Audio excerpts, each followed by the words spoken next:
So the Triumph Street Twin doesn't have a Rev-Counter, but fear not. Today I'm going to show you how, with just a few pounds and zero technical knowledge, you can bodge one with your smartphone.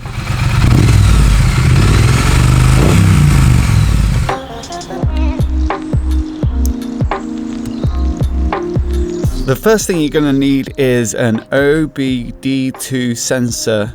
These are normally used by dealers or garages to diagnose problems with your engine from the ECU, but they can also be used to connect to your smartphone and view data from the motor in real time. They only cost a few pounds and you can pick them up from Amazon or eBay. Just search for OBD2. You don't need any mechanical knowledge to fit the transmitter. In fact, if you can do Lego, this should be a doddle.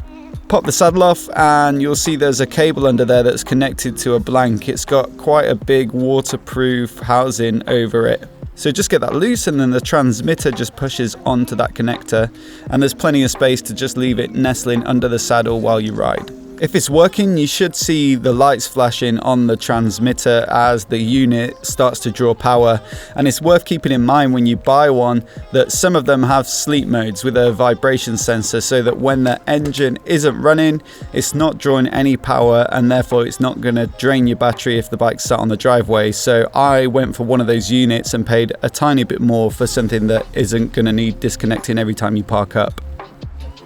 If you want to view the revs while you're actually riding and in motion, then you're probably going to need some kind of handlebar mount for your phone.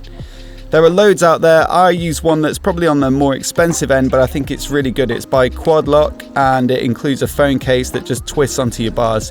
There's a link in the description of this video which is going to give you 10% off at their store, so check it out if you fancy one. But as I say, there are loads of cheaper options out there on Amazon and eBay, etc. Once the phone's on the bars, you want to make sure that the transmitter is connected via either Wi-Fi or Bluetooth, depending on which kind of unit you've bought. And once that's connected, you can just fire up an OBD2 app to display the data that you want to on your phone. The one I'm using here is called 4Stroke for iPhone, and that's free in the App Store. If you search OBD2, there are loads and loads of options, some paid, some free, and I believe there are plenty on the Android App Store as well. But I quite like this one because, as I said, it's free and it also lets you customize which dials you show and what data they show, because you can also display speed or engine load and some other metrics. And now all that's left to do is take the bike for a spin.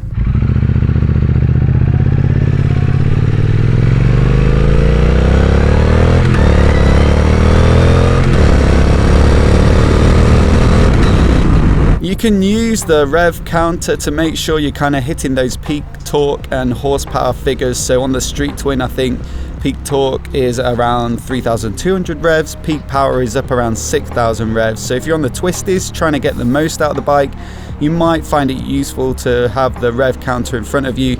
And it also might help if you're thinking about fuel economy and making sure you're in the right gear for that.